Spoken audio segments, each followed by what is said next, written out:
Salut à tous, c'est encore moi, Patrick Duval. Je vous rappelle que sur ma chaîne, je parle de tout ce qu'on peut faire soi-même. Abonnez-vous si vous aimez bricoler, il y aura plein de choses intéressantes. Et maintenant, passons directement au sujet de cette Lors vidéo. de l'enduit des façades, il arrive parfois que l'on imite une colonne dans les angles. Si les transitions dans son diamètre sont faites à angle droit, l'aspect du produit fini est loin d'être le meilleur. Des transitions avec des arrondis sont du plus bel effet. Mais même une personne capable de réaliser d'excellents enduits ne sait pas toujours comment s'y prendre. Ici, il ne suffit pas d'appliquer le mortier sur les balises. Il faut un équipement spécial. Processus de transition d'enduit. Pour simplifier le travail, on réalise d'abord une base angulaire de la colonne sous la règle. L'étape suivante est réalisée à angle droit. Pour minimiser encore le retrait lors de la formation de la transition, un peu de mortier est jeté dans les coins et n'est pas lisse.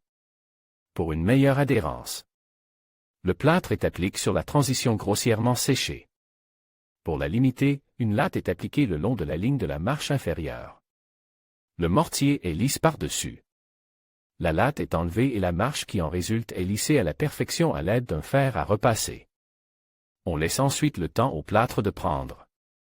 Une latte est appliquée de la même manière sur la marche formée, et l'on procède de la même manière.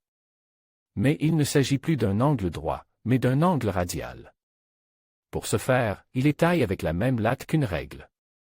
Pour adoucir la courbure, il faut la frotter à l'aide d'une brosse humide. Pour achever la transition, une autre étape est réalisée, mais déjà avec un rayon de courbure vers l'intérieur. Pour ce faire, on applique un angle régulier à la latte au-dessus du premier coude. Ensuite, la dernière marche est formée en haut. La courbure concave doit ensuite être enduite entre ces lignes droites. Pour ce faire, du mortier est appliqué et coupe. Dans les endroits minces et instables, le mortier peut être renforcé en le saupoudrant de ciment propre. Le lissage se fait à l'aide d'une brosse humide. Le parallélisme est vérifié à l'aide d'un niveau, où la largeur des marches est mesurée à l'aide d'un mètre ruban. Après avoir terminé un code de la colonne, il faut passer au suivant, sans attendre que la première moitié soit complètement durcie.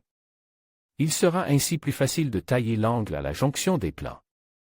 Si, au cours du travail, la première moitié est endommagée, il faut immédiatement l'enduire de mortier. Le résultat est une transition parfaite sans l'utilisation d'outils arrondis spécialisés.